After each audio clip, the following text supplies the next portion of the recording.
오늘도 말씀 통해서 은혜를 나누기를 원합니다. 속빈 강정이라는 말이 있습니다.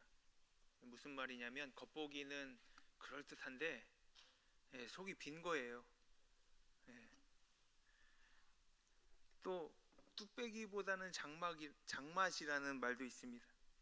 이건 겉보기는 별것 아닌데 속이 실하다는 거예요. 뭐가 더 중요할까요? 겉보기에도 좋고 속도 꽉 찬 게 좋겠죠. 보물이 있고 그릇이 있는데 그 둘 사이에는요 굉장히 팽팽한 줄다리기를 하고 있습니다. 그릇이 아무리 멋져도 그 속에 담겨야 될 보물이 담겨 있지 않으면 소용이 없는 거죠. 그리고 보물이 안에 있어도요 그 그릇이 그렇게 보기에 좋지 않으면 그것도 그렇게 좋은 게 아닌 것 같아요. 그리스도인들 중에서도 비슷한 일들이 있습니다. 그러니까 담겨야 할 보물인 예수님이 보이지 않고 다른 것들 막 움켜쥐고 있는 그런 우리들의 모습이 있고요. 또 그 안에 예수님이 있는 것 같은데 보물이 있는데 그것을 간수하는 그릇이 깨지고 뭐 갈라지고 그래서 보물의 가치를 떨어뜨리는 경우가 있습니다. 유대인의 고전 가운데 이런 얘기가 있더라고요. 어느 마을에 독실한 신자인 듯한 사람이 있었어요.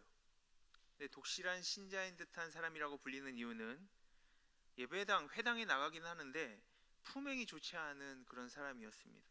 그러니까 랍비가 하루는 그를 불러서 품행을 좀 단정히 했으면 좋겠다라고 그렇게 말을 하니까 그가 나는 정해진 날 하루도 빠짐없이 예배하는 사람입니다 라고 그렇게 얘기했대요.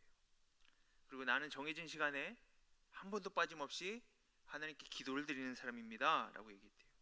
그러니까 랍비가 그에게 이렇게 말했다고 합니다. 이복에 사람이 동물을 매일 본다고 해서 동물이 되는 것은 아니잖나 라고 얘기를 했다고 합니다. 그러니까 예배당에 간다고 해서 하나님 앞에 온전한 믿음을 가진 사람일까에 대한 그런 이야기라는 거예요. 그러니까 우리도 마찬가지죠. 우리도 우리의 마음이 충만하고 그 충만한 마음, 충만한 믿음이 행함으로 막 드러나야 되는데 그러지 못할 때가 분명하게 존재한다라는 겁니다. 그러니까 여전히 예수 그리스도는 이 땅 가운데서 역사하시죠. 그런데 그 그릇에 따라서 주님을 부정케 할 수도 있고 주님을 긍정케 하는 그런 요소들이 있다라는 겁니다. 그러니까 세상 사람들은 예수님의 본질을 볼 수가 없습니다. 그들은 예수님 밖에 있는 사람들이기 때문에 그렇죠.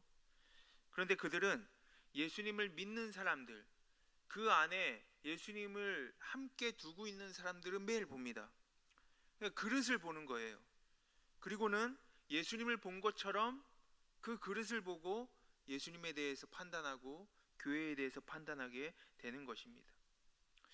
예수님은 누가 믿든지 보물이에요. 그런데 그것을 모르는 사람들은 진짜 이게 정말 예수님이다 라고 가르쳐 주지 않는 한 그걸 알 수가 없어요. 여러분 여기에 만약에 백자 두 개가 있다라고 생각을 해보십시오. 정말 똑같이 만든 백자, 하나는 진짜고 하나는 가짜가 있다고 생각을 해보십시오. 여러분 어떻게 구별할 수 있겠습니까? 구별을 못하죠. 정말로 잘 요즘에는 모조품도 만들지 않습니까? 그것을 백자에 대해서 정말 잘 아는 사람이 이게 진짜고 이게 가짜다 라는 것을 알려주기 전까지는요 우리는 그 진짜와 가짜를 구별할 수가 없습니다. 예수님도 똑같아요. 진짜 예수님을 체험한 사람들이 모르는 사람들에게 가르쳐 줘야지, 알 수 있게 해줘야지 그 예수님의 진짜 진면목을 알 수 있는 거죠. 그리스도인은요 그렇기 때문에 진짜 예수님을 담고 있는 모습을 밖으로 보일 수 있어야 됩니다. 성도가 거룩한 사람으로서의 구실을 할 수 있어야 된다라는 겁니다. 그런 의미에서 오늘 본문에 나오는 나시리는 우리에게 깊은 의미가 있습니다. 히브리어로 나지르라고 하는 단어인데 이는 헬라어로 카도시라는 단어입니다. 카도시는요 성도예요. 그러니까 거룩한 사람들, 구별된 사람들이라는 그런 말입니다. 그러니까 오늘날 우리는 예수 그리스도의 피로 죄를 씻음 받아 의인이 되었고 그리고 의인의 칭함을 받았기 때문에 사단의 종에서 하나님의 자녀가 된 특별한 은혜를 받은 사람입니다. 구별된 사람들이에요. 그렇기 때문에 오늘 이 나실인에 대해서 여러분들과 함께 나누면서 우리의 성도의 모습을 다시 한번 살펴봤으면 좋겠습니다. 그럼 나실인이 과연 누구일까? 나실인이라는 독특한 사람들 중에 성경에 나타난 대표적인 사람을 꼽으라고 한다면 구약 성경에는 삼손이 있습니다. 그리고 사무엘이 있어요. 그리고 신약에 들어가면 세례 요한이 있습니다. 그리고 특이하게 사도 바울도 사도행전 18장 18절 말씀에 보면 그 나실인 서약을 했다라고 그렇게 기록이 되어 있습니다. 그러니까 나실인이 된다는 것은요, 내가 나실인이 되겠습니다라고 하나님 앞에서 하나님의 사람으로 하나님의 일을 위해서 다른 세상 사람들로부터 자신을 구별시키는 사람입니다. 그러니까 나를 드리겠다고 헌신하는 거예요. 그러니까 30일이나 또는 길게는 100일 동안 자신을 세 가지로부터 구별하는 사람이 바로 나실인입니다. 첫 번째는 포도주나 독주로부터 자신을 구별하는 겁니다. 두 번째는 머리를 자르는 일부터 구별하는 거고요. 세 번째는 죽음으로부터 구별하는 겁니다. 이것의 의미는 각각 있지만 통상적으로 보면 자신을 구별시킨다라는 것은 자신을 마비시키는 것, 자신을 옳지 않은 길로 가게 하는 것으로부터, 모든 세상의 즐거움으로부터 자신을 끊어버리는 것에 대해서 가리키고 있습니다. 머리를 자르는 일로부터 자신을 구별시키는 것은 모든 인간적이고 인위적인 능력으로부터 자신을 구별시키고 하나님의 능력만을 덧입겠다라는 선언입니다. 그렇기 때문에 삼손의 능력 또한 머리를 자르지 아니하는 것부터 나타났죠.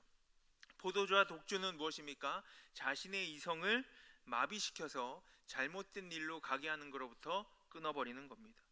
죽음으로부터 자신을 구별하는 것은 무엇입니까? 세상과 죄악의 권세로부터 자신을 구별시키는 겁니다.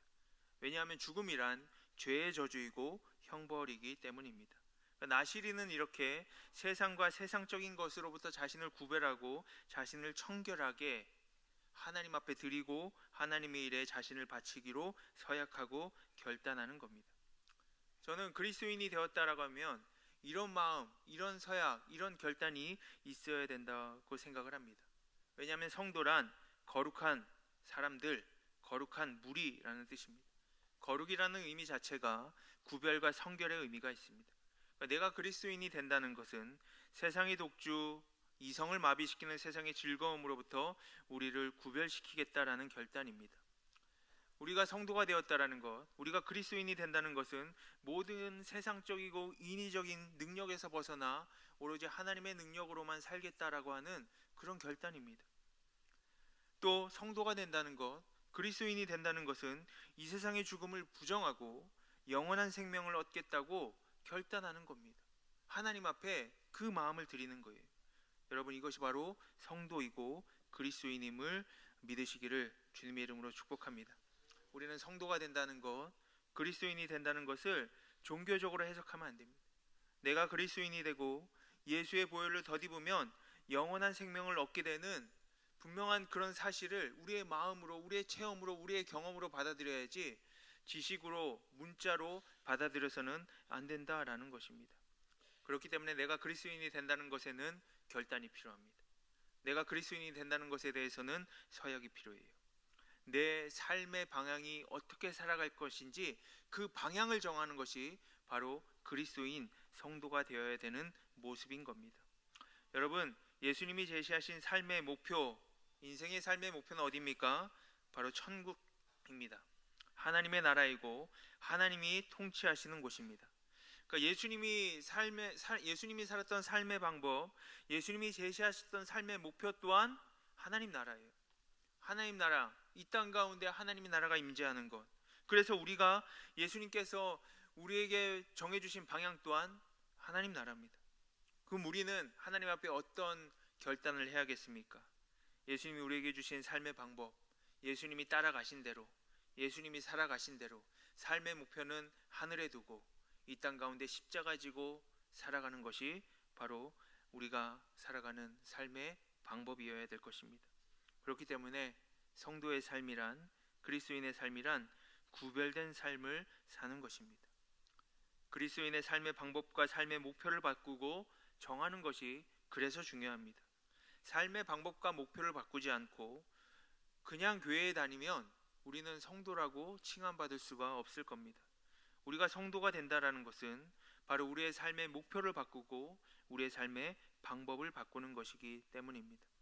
여러분, 이 시간 말씀을 통해서 결단하셨으면 좋겠습니다. 우리가 정말로 세상 가운데 살아갈 때 내 삶의 목표가 무엇이고 내 삶의 방법을 어떠한 방법으로 살아가는지가 정말 중요한데, 그 목표는 하나님 나라, 그 삶의 방법은 예수님이 되시기를 주님의 이름으로 축복합니다. 그게 바로 우리에게 향하신 하나님의 부르심입니다. 여러분, 아침에 왜 일어나십니까? 단지 내가 일하기 위해서 일어나고 눈이 떠져서 일어나고 먹기 위해서 잠을 깬다면요, 그것은 너무 인생을 비참하게 사는 것이 아닌가 싶습니다. 아침에 일어나서 내가 오늘도 내가 살아가는 곳에서 하나님의 나라를 임하도록 우리가 하루를 살아야지 라고 하는 하나님의 사명을 갖고 사는 것이 정말 하늘의 뜻을 두고 이 땅 가운데 예수님처럼 사는 삶의 모습인 줄 우리 다시 한번 부르심을 받았으면 좋겠습니다. 하나님의 부르심을 받은 성도들에게 적이 있어요. 그 적은 바로 사단이죠. 사단은 우리를 정말 우는 사자와 같이 뒤에서 노려보고 있습니다. 어떻게 하면 우리들을 믿음에서 떨어뜨리기 위해서, 하나님과의 관계를 멀어지게 하기 위해서 호시탐탐 노리고 있어요. 그것을 도구로 삼아서 우리를 믿음에서 떨어지게 하고 하나님과의 관계에서 멀어지게 하는 것이 바로 사단의 역사입니다. 사단이 성도를 유혹할 때 즐겨 사용하는 몇 가지 단어가 있다고 합니다. 첫 번째는요, 이 정도면 괜찮아 라고 하는 거예요.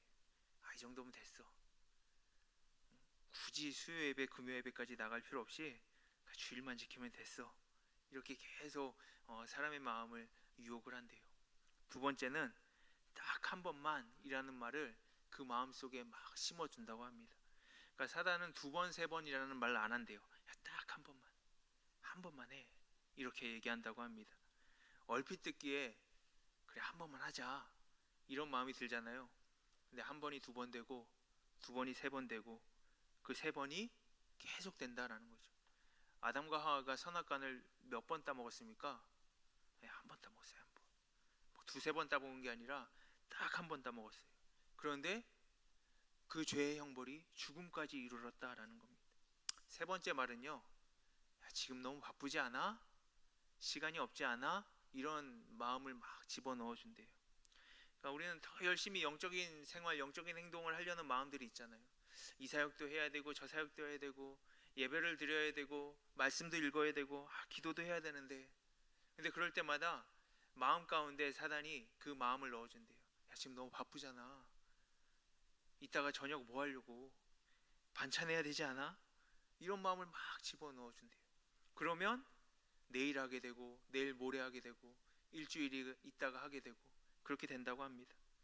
네 번째는요, 누구나 다 그렇게 살아 라고 그렇게 유혹을 한대요. 그러니까 이제 제대로 마음 먹고 이제부터는 바르게 살아야지 라고 하면, 남들 다 편하게 사는데 뭘 너 혼자 그렇게 특별하게 살려고 그러냐 라고 하는 그런 마음을 막 넣어준대요. 지금 네가 예배 드릴 때 다른 사람들은 1박 2일로 여행도 가고 어디도 가고 막 그렇게 얘기한다는 거예요. 그러다 보면 나도 그렇게 사는 게 더 좋은 것 같은데 라는 그런 마음이 든다라는 거죠. 여러분, 세상에서 사단의 유혹이 없을 수가 없어요. 우리의 마음은 연약하고 우리의 육신은 연약하기 때문에 사단이 주는 유혹은 도처에 도사리고 있습니다. 그러면 어떻게 우리가 나실인처럼, 우리가 그리스도인처럼 어떻게 우리가 몸을 구별하고 또 하나님 앞에 성결한 삶을 살아갈 수 있을까요? 오늘 성경에서 나실인을 말씀하면서 강조되는 단어가 하나 더 있습니다. 그것은 뭐냐면 몸이라는 단어예요. 몸. 2절의 끝부분을 보면 자기 몸을 구별한다라는 그런 말이 있습니다. 4절에도 5절에도 6절에도 7절에도 8절에도 몸이라는 단어가 나와요. 그리고 6장에는 12번 동안 몸이라는 단어가 나옵니다. 그러니까 구별이라는 말도 중요하지만 민수기 6장에서는 몸이라는 단어도 중요합니다. 그러니까 마음을 구별하는 게 아니라 몸을 구별하라 라고 그렇게 말하고 있어요. 그러니까 나실인은요, 몸을 구별하는 사람이에요. 여러분, 왜 하나님께서 자기 몸을 구별하라고 강조하실까요? 그것은 몸이 중요하기 때문입니다. 우리가 일반적으로 생각하기에는 하나님은 중심을 보시는 분, 마음을 보시는 분이라는 것을 강조합니다. 맞는 이야기죠. 하지만 이 말의 본뜻을 알아야 됩니다. 하나님이 중심을 보시는 분이라고 해서 행동이나 몸은 소홀히 보시는 분일까? 라는 것에 대해서 의문을 가져야 돼요. 오해예요. 하나님이 중심을 보인다라고 하는 말은 남에게 보이려고 의도적으로 내보이는 행동보다는 마음이 더 중요하다라는 것을 강조하시기 위함입니다. 그러니까 우리가 일반적으로 생각해봐도 마음이 중요하죠. 그런데 마음을 따라가는 것은 몸입니다. 여러분, 행하지 않는 믿음은 어떤 믿음입니까? 죽은 믿음이잖아요. 그러니까 믿음에는 행함이 따라가는 것처럼 마음에는 몸이 따라갈 수밖에 없습니다. 그래서 마음도 중요하지만 몸도 중요합니다. 우리가 잘 아는 로마서 12장에는 그래서 너희 몸을 하나님이 기뻐하시는 거룩한 산제사로 드려라 라고 하면서 몸을 강조하고 있습니다. 그러니까 자기 몸을 구별하는 나시린은 삼손처럼 그런 특별한 경우를 제외하고는 본인의 자원에 의해서 나시린으로 구별받게 됩니다. 놀라운 사실은 인구조사를 할 때 여인이나 아이들이나 노예는 제외가 되잖아요. 그런데 나시린은요, 그 안에 포함시킨다고 합니다. 남녀의 구별도 없어요. 신분의 구별도 없어요. 누구나 본인이 원하면 나시린이 될 수 있는 겁니다. 나시린으로서 헌신된 기간은 전적으로 본인의 서약입니다. 나는 평생을 나시린으로 살겠습니다라고 서원하면요, 평생 나시린이 되는 거예요. 나는 1년을 나시린으로 살겠습니다라고 하면 1년 나시린이 되는 겁니다. 나는 한 달 동안 나시린이 되겠습니다라고 하면 한 달 동안 나시린이 되는 거예요. 그러다가 우리가 본문 후반절에 보면 만약 1년을 나시린으로 살겠다고 서원하고서 한 10개월 정도 나시린으로 살다가 규례를 어기게 되면 포도주나 독주를 마시거나 머리를 깎거나 부정한 것을 만지거나 이런 규례를 어기게 되면 지난 10개월 동안 살아왔던 나시린의 삶은 무효가 되고 다시 시작해서 1년을 채워야 되는 겁니다. 여러분, 하나님이 왜 이런 규례를 만들어 놓으셨을까요? 왜 하나님이 몸을 정말 왜 중요하게 생각하셨을까요? 하나님은 거룩하신 분인데 거룩하지 못한 인간이 거룩하신 하나님의 일을 하기 위해서는 하나님처럼 거룩하게 구별되어야 되기 때문입니다. 인간이 거룩해지는 것은요, 스스로의 노력에 의해서는 되지 않고 하나님께서 정해놓으신 방법에 의해서만 거룩해질 수 있다라고 오늘 말씀하고 있는 겁니다. 하나님은 자기 몸을 구별하는 사람들에게 거룩한 사람이라고 부르시고 그들을 통해서 거룩한 주의 일을 하도록 하시는 것을 우리가 볼 수가 있습니다. 실제로 나실인들을 하나님께서는 사용을 하셨습니다.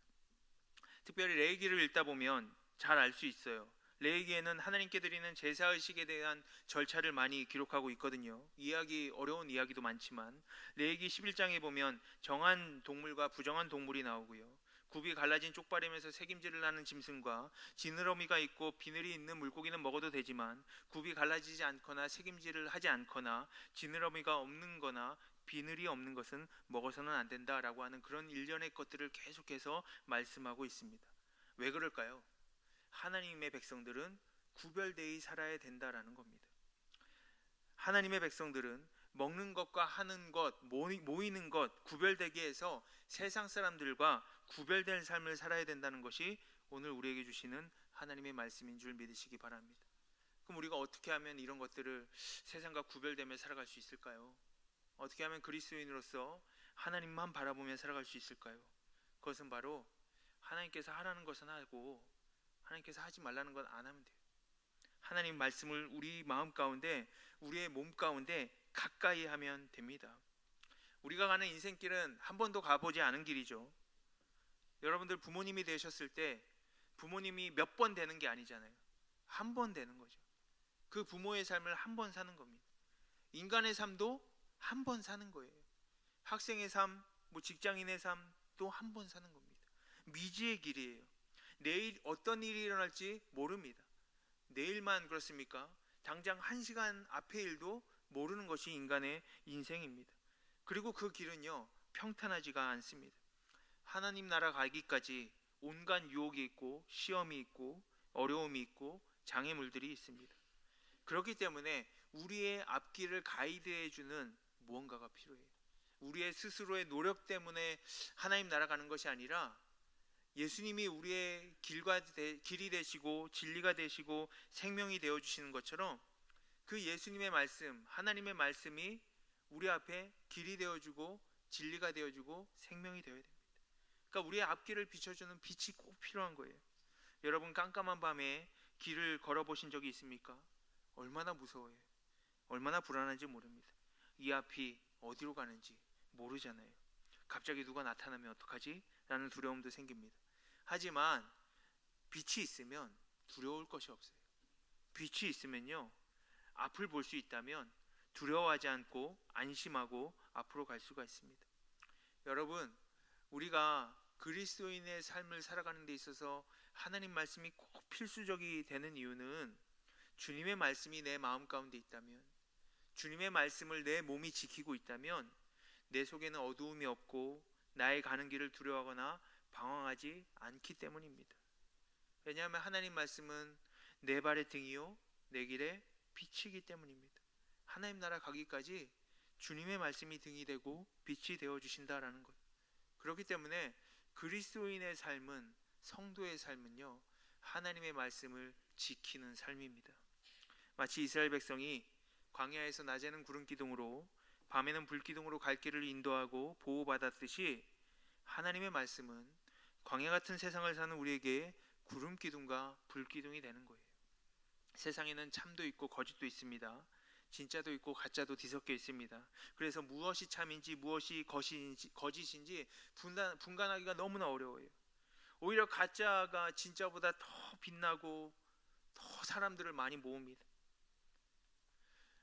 말세가 가까이 올수록, 예수 그리스도의 재림이 가까이 올수록 진리와 비진리, 참 목자와 거짓 목자, 정통과 이단을 구별하기가 힘들다라고 합니다. 그래서 많은 양들이 진리에서 떠나 거짓 선지자를 쫓아가고 미혹의 영이 사람들의 생각과 판단을 흐리게 만드는 것과 똑같습니다. 그것을 어떻게 판단할까? 그것을 어떻게 알아볼 수 있을까? 그래서 우리의 몸을 어떻게 지킬 수 있을까? 우리의 마음을 어떻게 결단할 수 있을까? 그것은 바로 하나님 말씀밖에 없습니다. 미국의 초대 대통령 조지 워싱턴은 이렇게 얘기합니다. 하나님과 성경 없이는 이 세상을 옳게 살 수 없다라고 말했다고 합니다. 그러니까 세상의 모든 법도 성서를 기초로 해야 된다라고 그렇게 주장을 했대요. 그렇기 때문에 하나님의 말씀이 모든 진리의 척도임을 믿으시기를 주님의 이름으로 축복합니다. 왜냐하면 그 말씀 가운데 생명이 있기 때문이에요. 요한복음 1장 4절 말씀을 보면 그 안에 생명이 있었으니 이 생명은 사람들의 빛이라 라고 말씀합니다. 그러니까 우리의 심령도 우리의 몸도 생명에 미친 주님의 말씀이 없으면 사그라들고 마는 거예요. 어디로 가는지 알 수가 없는 겁니다. 주님은 요한복음 5장 39절 말씀을 보면 너희가 성경에서 영생을 얻는 줄 생각하고 성경을 상고하거니와 이 성경이 곧 내게 대하여 증거하는 것이로다. 아멘. 여러분, 참 하나님을 만나고 싶으십니까? 예수 그리스도의 인도함을 받고 싶으세요? 성령의 충만함을 받고 싶으십니까? 그러면 말씀을 가까이 해야 됩니다. 말씀을 지키고 그 말씀이 내 마음판에 새기도록 그 말씀을 읽고 또 읽어서 주님의 음성이 내 마음 가운데 들리도록 우리는 말씀을 가까이 해야 됩니다. 왜냐하면 그것을 통해서 예수 그리스도가 드러나기 때문입니다. 주님은 인간을 살리기 위해서 세상에 육신을 입고 오셨다라고 했습니다. 그러므로 주님을 믿는 자는 살고 주님의 말씀을 듣는 자는 영생을 얻는다라고 말씀하셨어요. 주님은 말씀하셨습니다. 나는 부활이요 생명이니 나를 믿는 자는 죽어도 살겠고 무릇 살아서 나를 믿는 자는 영원히 죽지 아니하리니 이것을 내가 믿느냐. 예수님께서 말씀 한마디면 죽은 자가 살아났습니다. 죽은 나사로와 해당장 야이로의 딸, 가부의 젊은 아들이 모두 주님의 말씀 때문에, 한마디 때문에 살아났던 거예요. 그렇기 때문에 예수님은 바로 생명이고 예수님의 말씀이 곧 생명의 능력이 된다라는 그런 말씀입니다. 인생이 비관되는 사람이 있다면 예수님의 말씀을 받으면 살게 됩니다. 인생에 어려운 점이 있어서 내가 왜 살아야겠다라는 그 방향을 모를 때 예수님의 말씀이 그 사람을 살릴 수가 있습니다. 왜냐하면 그 예수님의 말씀 자체가, 하나님의 말씀이 성도가 성도 되게 하고 그리스도인이 그리스도인 되게 하는 그런 방법이기 때문입니다. 오늘 이 나실인 구별됨의 주제는요, 그리스도인의 경건이 어떤 것인가에 대해서 잘 보여주는 말씀입니다. 그리스도인은 진실로 행복한 자여야 되고 기쁨이 넘치는 자여야 됩니다. 왜냐하면 예수님을 따르기 때문이고, 예수님을 따르는 그 끝에는 하나님 나라가 있기 때문입니다. 그래서 예수님을 믿는 저와 여러분들은 세상과 세상 사람들과 구별되고 거룩한 삶을 살아야 됩니다. 세상 사람들과 함께 살아간다고 해도 저와 여러분들은 구별된 사람이기 때문에 구별되게 살아야 됩니다. 구별된 나실인의 삶을 살아야 돼요. 하나님을 예배하는 거룩한 사람들은 그 구별된 신앙을 가지고 세상에 나아가야 됩니다. 가정이면 가정, 직장이면 직장, 학교면 학교, 그곳에서 구별된 성도로서, 거룩한 사람들로서, 여호와께 거룩함을 칭함받은 사람으로서 그렇게 하나님을 섬기면서 살아가야 됩니다. 저를 비롯한 모든 우리 도화교회 성도님들이 우리가 성경에 나와 있는 이 나실인의 정신을 가지고 그것을 잘 지켜나갔으면 좋겠습니다. 우리의 몸을 구별했으면 좋겠습니다. 우리의 마음을 구별했으면 좋겠습니다. 우리의 모든 것을 하나님 앞에 다 드리고 하나님께 우리의 모든 것을 드릴 때 분명하게 하나님께서 우리에게 주시는 큰 축복과 인도하심이 있을 줄로 믿습니다. 오늘 하루도 또 앞으로의 일주일의 삶 가운데서도 구별됨으로써 하나님의 축복과 은혜가 충만하게 되시기를 주님의 이름으로 축원합니다. 기도하겠습니다. 하나님 아버지, 우리가 구별된 사람의 자세를 가지고 하나님을 섬기기를 원합니다. 여기에 모여 하나님께 예배하는 모든 분들이 세상과 구별된 사람임을 알게 하시고 그 구별됨을 통해서 하나님과 함께하고 하나님의 역사하심이 크게 임할 수 있게 도와주시옵소서. 우리들을 통해서 주의 나라가 더욱더 확장되기를 원합니다. 하나님의 나라가 이 땅 가운데 임하게 하시고 하나님의 복이 더욱더 하나의 미랄이 되어서 더욱더 많은 곳으로 퍼질 수 있게 도와주시옵소서. 예수 그리스도의 이름으로 기도하였습니다.